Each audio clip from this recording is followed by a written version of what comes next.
তারেক রহমানের 4 মামলা কার্যক্রম বাতিলের রায় বহাল। এখন জানিয়ে দিব খালেদা জিয়া লন্ডনে যাচ্ছেন 7 জানুয়ারি। তারপর জানিয়ে দিব বলছেন জামায়াতের আমির যেখানে মেগা প্রকল্প সেখানেই মেগা দুর্নীতি। এবং সর্বশেষ জানিয়ে দিব নির্বাচন তো হতে হবে, তবে সংকটের পর বলছেন সরওয়ার তুষার। আসসালামু আলাইকুম, আমি সাইফা আপনাদের সঙ্গে শুনছিলেন সংবাদ শিরোনাম। এখন শুনবেন বিস্তারিত জানার আগে আপনি যদি আমাদের চ্যানেলে নতুন হয়ে থাকেন তাহলে অবশ্যই চ্যানেলটিকে সাবস্ক্রাইব করবেন আর ভিডিওর মূল বক্তব্য শোনার জন্য ভিডিওটি না টেনে সম্পূর্ণ দেখুন। এখন বিস্তারিত। তারেক রহমানের 4 মামলা কার্যক্রমের বাতিলের রায় বহাল। বিএনপির ভারপ্রাপ্ত চেয়ারম্যান তারেক রহমানের বিরুদ্ধে চাঁদাবাজির অভিযোগে করা 4টি মামলা কার্যক্রম বাতিল করে হাইকোর্ট যে রায় দিয়েছিলেন তা বহাল রয়েছে। হাইকোর্টের রায়ের বিরুদ্ধে রাষ্ট্রপক্ষের করা প্রার্থিক লিভ টু আপিলের অনুমতি চেয়ে আবেদন খারিজ করে দিয়েছেন আপিল বিভাগ।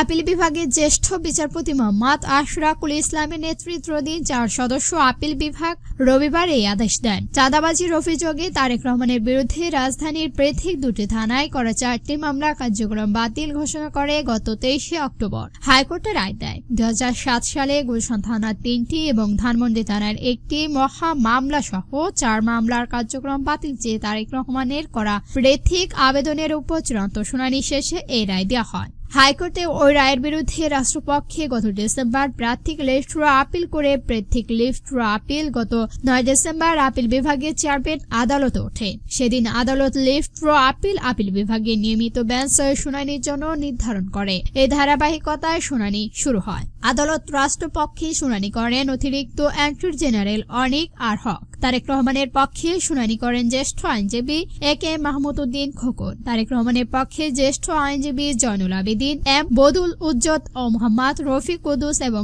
আইনজীবী কায়সার কামাল উপস্থিত ছিলেন। পরে আইনজীবী কায়সার কামাল সাংবাদিকদের বলেন, চূড়ান্ত শুনানি শেষে হাইকোর্ট মামলাগুলো বাতিল করে রায় দিয়েছিলেন। এই বাতিলের বিরুদ্ধে রাষ্ট্রপক্ষ আপিল বিভাগে আবেদন করে। দুই পক্ষে পূর্ণাঙ্গ শুনানি নিয়ে আদালত রাষ্ট্রপক্ষের আপিল ডিসমিস খারাজ করেছেন। তার মানে দাঁড়ালো হাইকোর্ট মামলাগুলোতে যে বাতিল করেছিলেন সেই বাতিলকে রায় কার্যক্রম থাকলো। আইনজীবীদের দেওয়া তথ্য অনুসারে রেজা কনস্টেবল ব্যবস্থাপনা পরিচালক আফতার উদ্দিন 2007 সালে 27 মার্চ তারেকের ঘনিষ্ঠ বন্ধু গিয়াসউদ্দিন আল মামুন সহ অন্যের বিরুদ্ধে চাঁদাবাজির অভিযোগে গুলশান থানার একটি মামলা করেন। ঠিকাদারি প্রতিষ্ঠান আল আলামিন ইনস্টিটিউশন কর্মকর্তা সৈয়দ আবুল শাহেদ হোসেন চাঁদাবাজির অভিযোগে 1 বছরের 4 মে গুলশান থেকে থানায় একটি মামলা করেন। তারেক রহমান ও তার একান্ত সহকারী মিয়া নূর উদ্দিন অপুকে আসামি করে ঠিকদার আমির আহমেদ ভুয়া চাঁদাবাজির অভিযোগ এনে দ্রুত বিচারের আইনে গুলশান থানা 2007 সালে 8 মার্চ একটি মামলা করে। খালেদা জিয়া লন্ডন যাচ্ছেন 7 জানুয়ারি। সবকিছু ঠিক থাকলে বিএনপি চেয়ারপারসন সাবেক প্রধানমন্ত্রী বেগম খালেদা জিয়া 7 জানুয়ারি যুক্তরাষ্ট্র লন্ডনে যাবেন। কোনো কারণে দেরি হলে পরের দিন 8 জানুয়ারিও হতে পারে তার এই যাত্রা। তবে এই সপ্তাহে তিনি লন্ডনের উদ্দেশ্যে ঢাকা ছাড়বেন। লন্ডন থেকে চিকিৎসার জন্য বেগম জিয়া যাবেন যুক্তরাষ্ট্র। তার ব্যক্তিগত চিকিৎসক বিএনপির জাতীয় স্থায়ী কমিটির সদস্য অধ্যাপক ডক্টর AZM জাহিদ হোসেন বাংলাদেশের প্রতিনিধিকে এই তথ্য নিশ্চিত করেছেন। ম্যাডাম বিদেশে যাবেন এটা ঠিক আছে, তবে সেটা 7 জানুয়ারি হতে পারে, আবার 8 জানুয়ারিও হতে পারে। অধ্যাপক জাহিদ নেতৃত্ব একটি মেডিকেল টিম আত্মীয় স্বজন 18 সদস্য সহযোগী দলের সঙ্গে সংযুক্ত যাবেন। সঙ্গে কথা বলে 18 সদস্য সহযোগী দলের সঙ্গে যাওয়ার কথা। নানা জটিল রোগ সহ লিভার সিরোসিস আক্রান্ত বেগম খালেদা জিয়াকে উন্নত চিকিৎসার জন্য বিদেশে নিতে দীর্ঘদিনের দাবি ছিল বিএনপির ও জিয়া পরিবারের। এর মধ্যে বহুবার হাসপাতালে ভর্তি হতে হয়েছে সাবেক এই প্রধানমন্ত্রীকে। তবুও বিদেশে যাওয়ার অনুমতি না দিয়ে একরকম চিকিৎসা থেকে বঞ্চিত করে রাখা পতিত স্বৈরাচার আওয়ামী লীগ সরকার। কিন্তু 5 আগস্ট রাজনৈতিক পট পরিবর্তনের পরে মুক্তি পান খালেদা জিয়া। তারপর থেকেই তার লন্ডনে যাওয়ার বিষয়ে প্রক্রিয়া শুরু হয়। এরই মধ্যে কয়েকবারে বিদেশে যাত্রা দিনক্ষণ ঠিক হলেও বিভিন্ন কারণে তা বাতিল হয়ে যায়।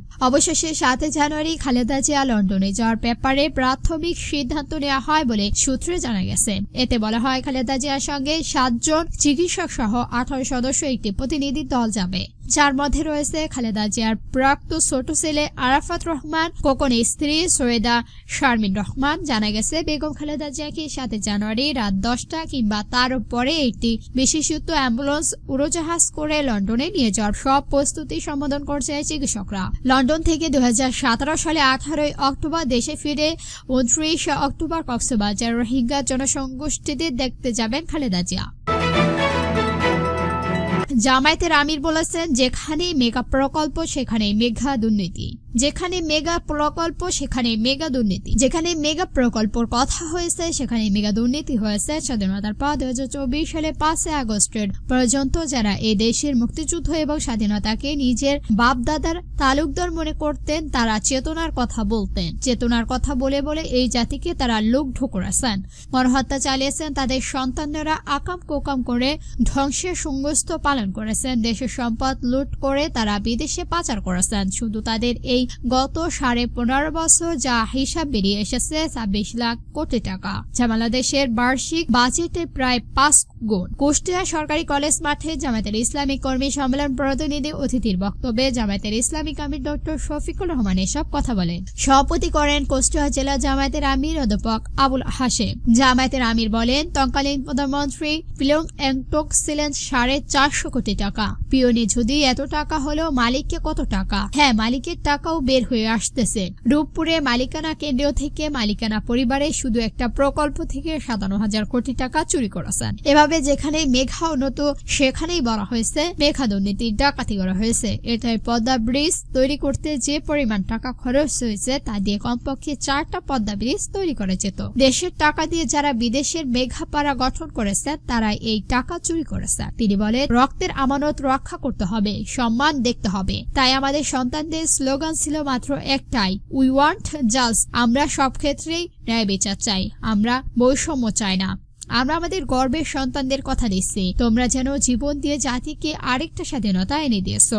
আমরা প্রয়োজনে জীবন দিয়ে তোমাদের দাবি পূরণ করবো ইনশাআল্লাহ। আল্লাহ যেন এই তৌফিক দান করে। নির্বাচন তো হবেই, তবে তা সংকটের পরে বলছেন সরওয়ার তুষার। বিএনপিকে ইঙ্গিত করে জাতীয় নাগরিক কমিটির যুগান্ত আহ্বান সরওয়ার তুষার বলেছেন, আপনারা সংকার করবেন কেন? নির্বাচনের দিন আমরা এসে সংকার করব। যারা এই কথা বলবেন আমরা তাদের কেন বিশ্বাস করব? আপনারা আমাদের বিশ্বাস ভঙ্গ করেছেন, শুধু নির্বাচনের জন্য জনগণের রক্ত দেয়নি। নির্বাচন তো হবেই, তবে সংকার করার পর। নরসিংদীতে নতুন ছোট কাগজ চিহ্নস্বর এর দেলোয়ার সংবিধান সংকট মোর উচ্চচল অনুষ্ঠানে অতিথির বক্তব্যে সরওয়ার তুষার এসব কথা বলেন।